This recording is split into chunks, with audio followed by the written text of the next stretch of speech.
A new dawn breaks on January 1st, its gentle light spilling across a sleeping world, touching the quiet stillness of a church sanctuary.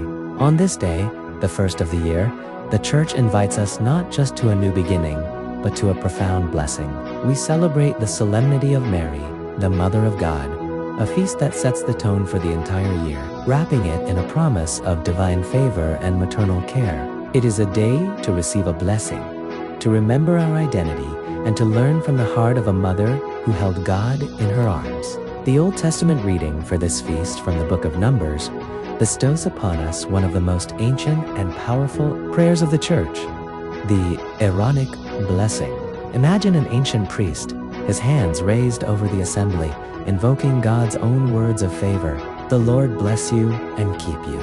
This is not a mere wish, but a declaration of divine intent. It is God's desire to actively protect and guard us as we step into the uncertainties of a new year. The Lord let his face shine upon you and be gracious to you. We see this in scenes of light breaking through clouds, illuminating the faces of families gathered in warmth and love, a visual representation of God's radiant and life-giving presence. The Lord look upon you kindly and give you peace. This peace, or shalom, is a complete well-being, a wholeness that permeates every aspect of our lives, seen in the tranquility of nature and the quiet joy shared between friends. This is the blessing God longs to pour out upon us today. But how can we, in our frailty, receive such a divine blessing? The Apostle Paul, in his letter to the Galatians, reveals the incredible answer. He paints a picture of humanity in its various states, longing, searching, sometimes lost, then a pivotal moment in history.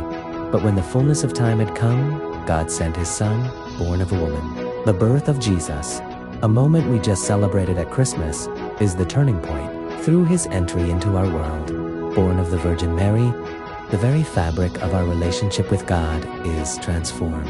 We are no longer just created beings. We are adopted. We become sons and daughters. This is why we can cry out, Abba, Father. We see this truth in images of people looking to heaven with newfound hope, the symbolic breaking of chains representing our liberation from sin and fear.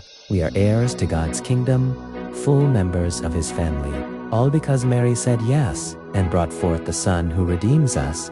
Finally, we turn to the Gospel of Luke and arrive at the heart of the mystery in a humble stable in Bethlehem. The shepherds, having received the angelic announcement, rush to the scene. Their haste gives way to awe as they find everything just as they were told.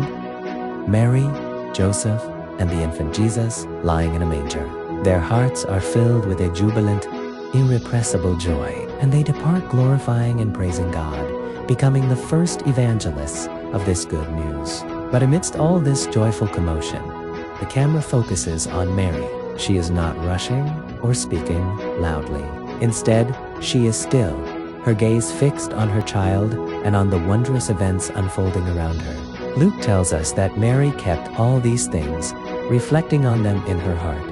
Her expression is one of serene contemplation, a deep, prayerful pondering. She holds not only the infant Christ, but also the weight and wonder of these divine mysteries within her soul, teaching us how to truly receive God's work in our own lives. As we begin this new year, let us bring these images together. The powerful blessing of the Father, the redemptive sonship we receive through Jesus, and the contemplative heart of Mary. Let us ask our Holy Mother, the Theotokos, the God-bearer, for her intercession. May she teach us to be like her, to hold the events of our lives, the joys, the sorrows, the surprises, and to ponder them in our hearts, seeking God's presence in all things through her prayers. May we learn to treasure the gift of her Son and live each day of this year under the light of God's loving gaze. As a candle flame flickers with quiet strength, may we carry this spirit of reflection and blessing forward into every moment that awaits. A blessed new year.